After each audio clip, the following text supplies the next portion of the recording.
जय हिंद। तो हम लोग वैदिक सभ्यता पढ़ रहे थे, तो आगे चलते हैं। कुछ बातें रह गई थी, तो आज की क्लास में वैदिक सभ्यता खत्म हो जाएगी, ठीक ना। वैदिक सभ्यता या वैदिक काल इसे ही बोलते हैं, कंफ्यूजन नहीं होना है, ठीक है। तो इस वैदिक सभ्यता में क्या क्या क्वेश्चन बनेगा उसके बारे में हम लोग डिस्कस करते हैं, ठीक है। आर्यों द्वारा विकसित सभ्यता कौन सी सभ्यता थी? तो आर्य द्वारा विकसित सभ्यता ग्रामीण सभ्यता थी। क्या था? आर्य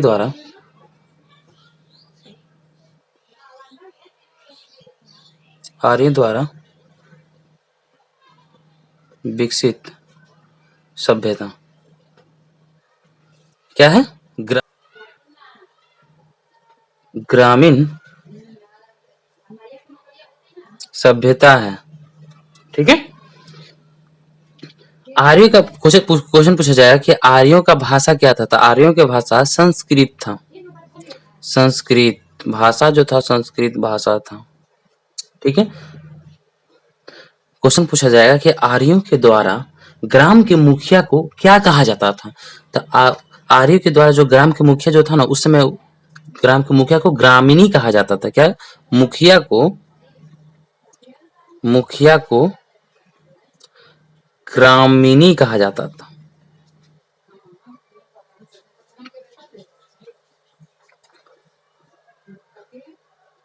और प्रधान को विश्वपति कहा जाता था। क्या कहा जाता था? प्रधान को विश्वपति कहा जाता था।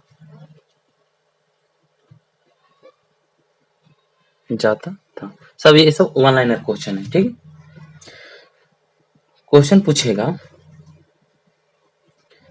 आपसे क्वेश्चन पूछेगा दशराज्य युद्ध का उल्लेख ऋग्वेद के कितने मंडल में है?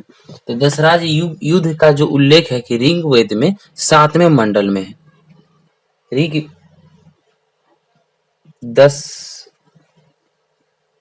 दशराज्य युद्ध का उल्लेख ऋग्वेद में कितने मंडल है? ऋग्वेद में कितने मंडल में है? ये हो जाएगा 7वां मंडल, ठीक है। आपसे क्वेश्चन पूछेगा युद्ध में कबीले का नेतृत्व कौन करता था? युद्ध में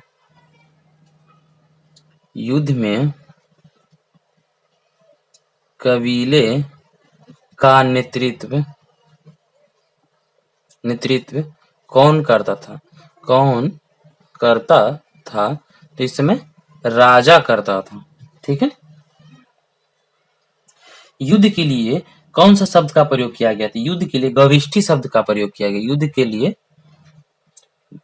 गविष्ठी शब्द का प्रयोग किया गया।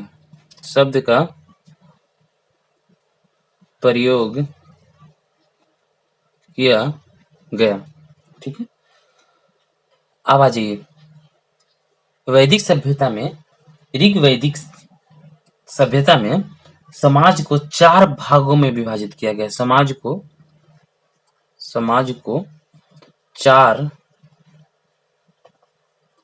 4 भागों में विभक्त किया गया है।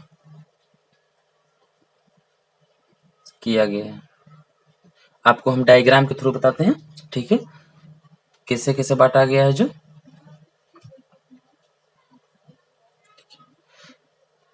4 भागों में बांटा गया है। ऊपर गॉड को रखा गया, यानी कि भगवान को रखा गया।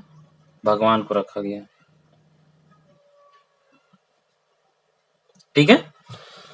उससे नीचे ब्राह्मण को रखा गया है, ठीक है। उससे नीचे क्षत्रिय को रखा गया है। किसको? क्षत्रिय को, ठीक है। उससे नीचे वैश्य को रखा गया है, जिसे हम कहते हैं बिजनेस मैन, ठीक है।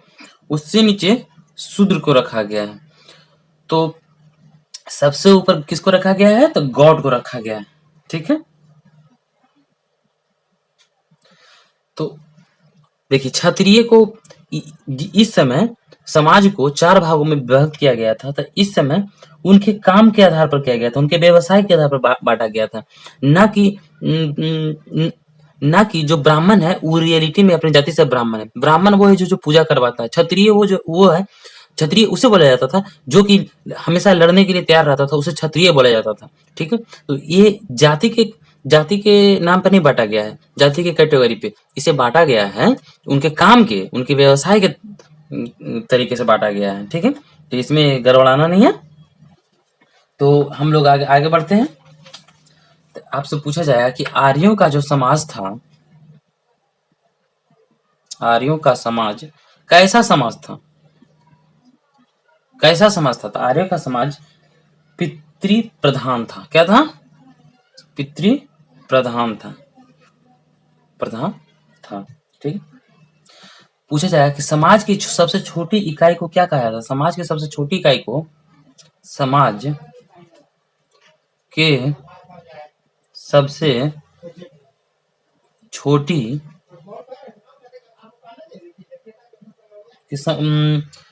समाज के सबसे छोटी इकाई को परिवार या कुल कहा जाता है। परिवार या कुल कहा जाता है, जिसका मुखिया पिता होता है, जिसका मुखिया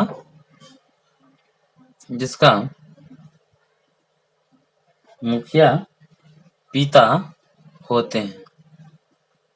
ठीक है, ये आपसे क्वेश्चन पूछेगा कि वैदिक सभ्यता में यानी वैदिक काल में स्त्री अपने पति के साथ यज्ञ या पूजा में बैठते थे या नहीं? वैदिक सभ्यता में स्त्री अपने पति के साथ यज्ञ कार्य में भाग लेती थी उस समय वैदिक सभ्यता में। ठीक है, इसको हम मिटा देते हैं। आप लोग लिख लिए होंगे तो हम लोग मिटाते हैं इसे हमें। ठीक है, आपसे क्वेश्चन पूछेगा कि वैदिक सभ्यता में जो है ना, वैदिक सभ्यता में स्त्री वैदिक सभ्यता में स्त्रियां अपने पति के साथ यज्ञ कार्य में भाग लेती थी।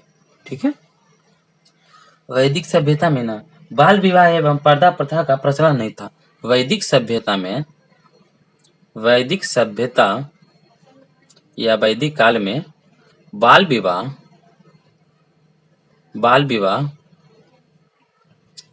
और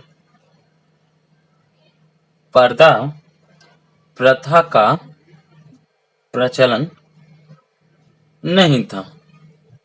ठीक है, आपसे क्वेश्चन पूछा जाएगा कि वैदिक काल में जो स्त्री विवाह नहीं करती थी आजीवन, उसे क्या कहा जाता था? तो जो स्त्री विवाह नहीं करती थी जीवन भर, उसे महिला को अमाजु कहा जाता था। जो स्त्री विवाह नहीं करती थी, जो स्त्री विवाह जीवन भर नहीं करती थी, उसे क्या कहा जाता था? क्या कहा जाता था? तो उसे कहा जाता था अमाजुक। ये क्वेश्चन आया हुआ है, इसलिए इस पे ध्यान देना है। ठीक है, क्वेश्चन पूछेगा आपसे, आर्यों के लिए मनोरंजन का मुख्य साधन क्या था? आर्यों के लिए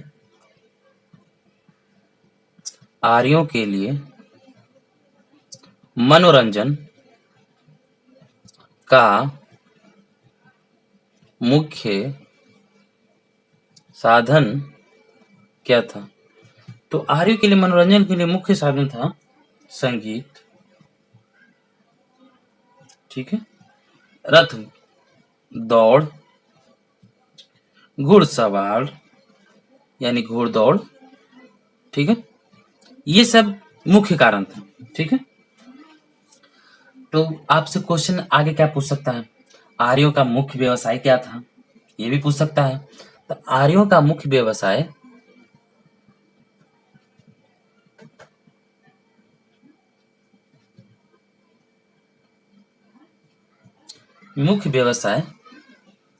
पशुपालन एवं कृषि था। ठीक है, पशुपालन एवं कृषि था। ठीक है, आर्य जो थे ना, जो गाय की हत्या या घायल करने पर लोगों को मृत्यु दंड देते थे, या देश निकाले कर देते थे, या मृत्यु दंड दे देते थे। तो आर्य आर्य जो थे ना, जो गाय की हत्या पर, गाय की हत्या या घायल करने पर मृत्यु दंड या देश से निकाल देते थे। ये उनका रूल था, गायों का हत्या नहीं करना है। उस समय गायों को पूजा किया जाता था। ठीक है, आर्यों का पूछा जाएगा कि आर्यों के लिए प्रिय पशु कौन सा था। तो आर्यों का प्रिय पशु घोड़ा था।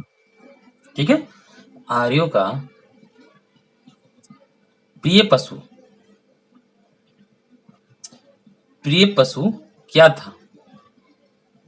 आर्यों का प्रिय पशु घोड़ा था। ठीक है, आपसे पूछ देगा आर्यों का प्रिय देवता क्या था। प्रिय देवता कौन थे। आर्यों का प्रिय देवता इंद्र थे, इंद्र भगवान इंद्र थे। ठीक है, तो आपसे और क्या क्वेश्चन पूछ सकते। आर्यों द्वारा खोजी गई धातु कौन सी थी। तो आर्यों द्वारा खोजी गई धातु, आर्यों द्वारा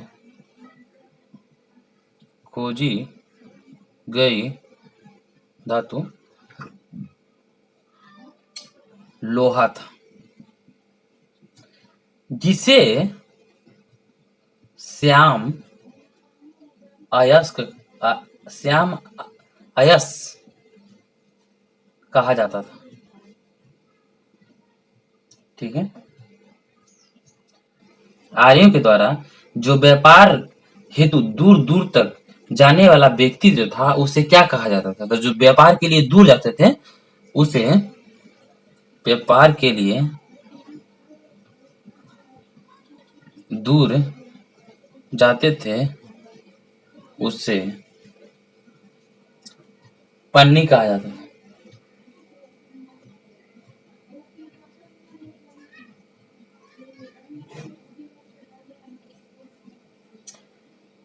व्यापार हेतु दूर दूर जाने वाले व्यक्ति को पन्नी कहा जाता था। ठीक है ना। इस समय लेन देन की जो वस्तु होती थी, तो लेन देन में विनिमय प्रणाली प्रचलित था लेन देन के लिए। ठीक है, और इस समय क्या था कि आर्यों, आपसे क्वेश्चन पूछ दिया जाएगा, आर्यों के द्वारा मुख्य पेय पदार्थ क्या था। तो आर्यों के द्वारा मुख्य पेय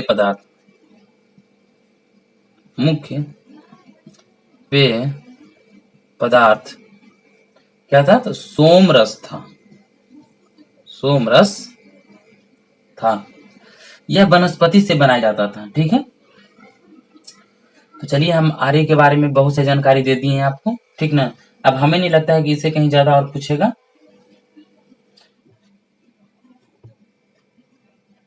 ठीक है, तो अब हम नेक्स्ट क्लास में मिलते हैं। आगे का टॉपिक जो होगा वो होगा जैन धर्म। ठीक है, आगे हम लोग जैन धर्म के बारे में पढ़ेंगे और पूरा डिटेल से पढ़ेंगे। तो फिर मिलते हैं नेक्स्ट क्लास में।